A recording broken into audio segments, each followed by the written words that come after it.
everybody. Before we get started, I want to thank our drinks team, Jim Wrigley, the man in the hat, and Scott Gemmell, of course. Thanks a lot, Jim. Liquid Academy in Scotland. Misha, our bar back, and Andre seems to have run off, but Andre too.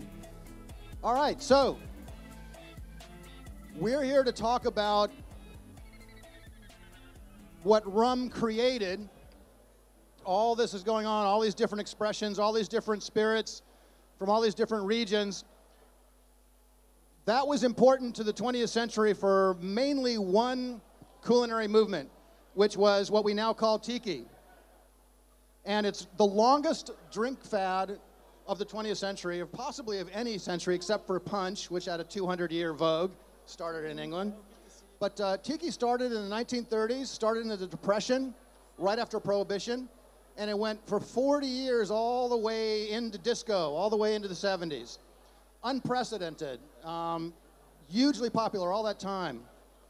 Why? Most fads burn out after a few years. There were three things that kept Tiki going all this time. And by the way, that kept it coming back. We now have the second golden age of Tiki. We're about 10 years into it. Mahiki in London just celebrated its 10th anniversary. At last count, the UK had about 30 Tiki bars up and down the island. And I can't even keep track of them. They're opening all the time. We are living in the second golden age of Tiki. But without the first golden age, that wouldn't have happened. We wouldn't be here talking right now. And as I said, three things kept Tiki going through 40 years. One was the drinks, and that's mostly what we're going to be talking about today. They were revolutionary when they first appeared after Prohibition, and they were so good that they kept the wheels of commerce turning for literally thousands of high-end white tablecloth, Polynesian-themed fine dining restaurants and upscale bars. The second thing was the worse things got in history, the crappier things got in the world, the better it was for Tiki. Like just when you think Tiki might burn out and be replaced by some other fad, something terrible happened, bummed people out, freaked people out, and they wanted to go to a Tiki bar to escape all that. So history was on Tiki's side for those 40 years. Escapism then. That's right, yeah. And the third thing was rum, was the versatility of rum, the wide spectrum of flavors and density and body and character of rum was something you could combine in almost infinite combinations to create all kinds of fascinating, rich flavors that no other base spirit could really give you in an exotic cocktail. They've tried. I mean, there are gin Tiki drinks, there are vodka Tiki drinks, there are whiskey Tiki drinks. Many of them are very good, but really it was rum that kept this thing going as long as it did. So, as I said, 40 years, thousands of restaurants across the US, eventually in Europe, Asia, all over. What was it about these drinks that could keep that happening, that could make that happen? One guy single-handedly created these drinks, created this style of drink, and created the kind of bar that they were served in. He created Tiki drinks and he created Tiki bars. His name was Don the Beachcomber. Literally, his name was Don the Beachcomber. He had his name legally changed to Don E.R. Beachcomber.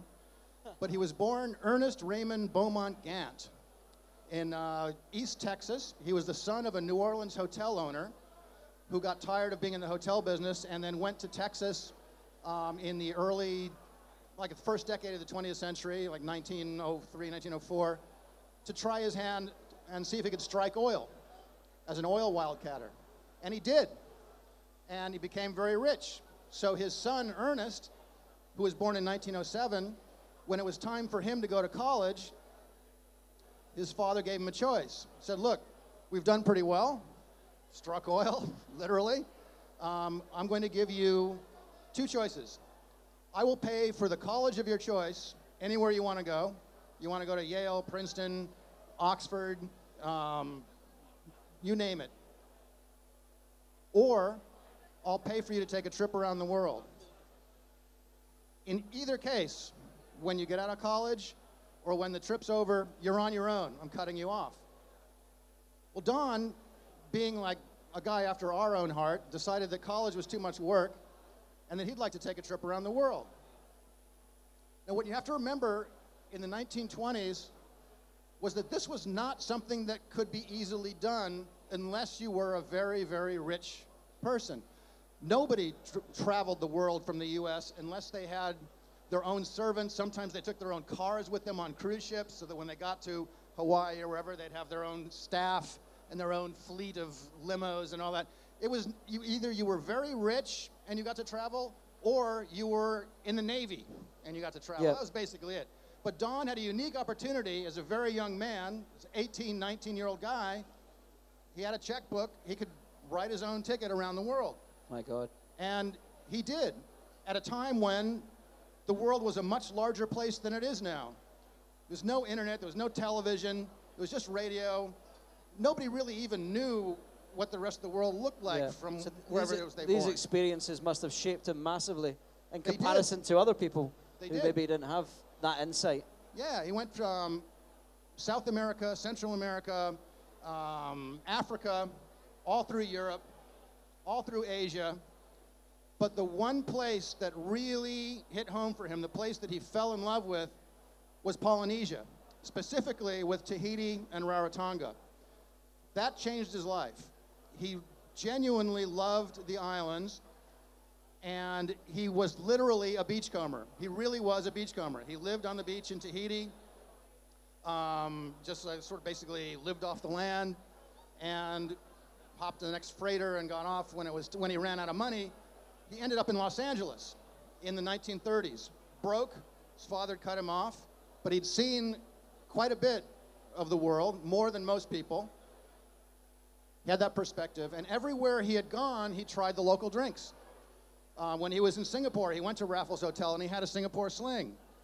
When he was in the Philippines, he would drink rum and coconut shells. When he was in Europe, he would have all the great European hotel bar cocktails. He traveled and he drank. And he drank and he drank. And when he came back to Hollywood, he knew things about drinking that very few people in Los Angeles knew at the time. Yep. So, he had no money. It was 1930s. It was the height of the Depression. He parked cars for a while. He was a valet. He worked in the downtown fruit and vegetable mart, carting things around. He had no money, but he did have one valuable asset. He had a very outgoing, extroverted, charming personality. And he basically ended up hooking up with some people with money, and he got to finance a bar. The day after Prohibition, he was able to open up a little 25-seat bar in Hollywood in the corner of a hotel lobby off McCadden Place. If you've ever been to Hollywood, it's right near where the Egyptian Theater is, not far from the Chinese. You said the day after Prohibition.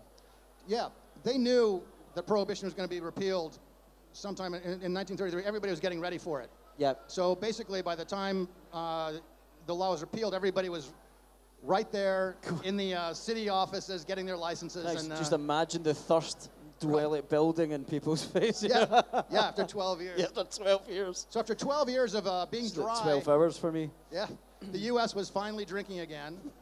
But no one in Hollywood, no one in Southern California had ever had the kind of drinks Don was serving at his little 25-seat bar. First of all, they were rum drinks. And nobody with any class or money or connoisseurship in 1933 wanted to drink rum. Rum was for sailors, rum was for bums, rum was cheap.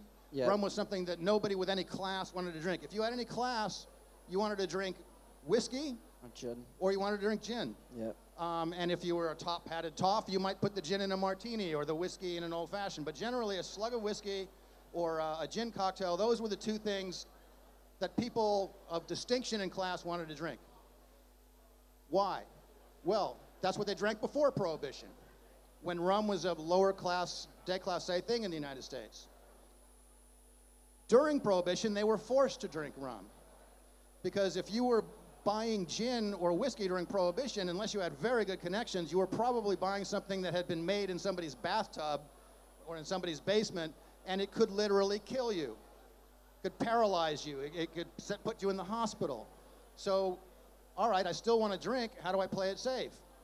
The two things that were kind of safe were Canadian whiskey, it's being smuggled over the border from Canada into the States, and Caribbean rum, being smuggled up into Louisiana and Florida from, well, the big hub was Nassau, I believe.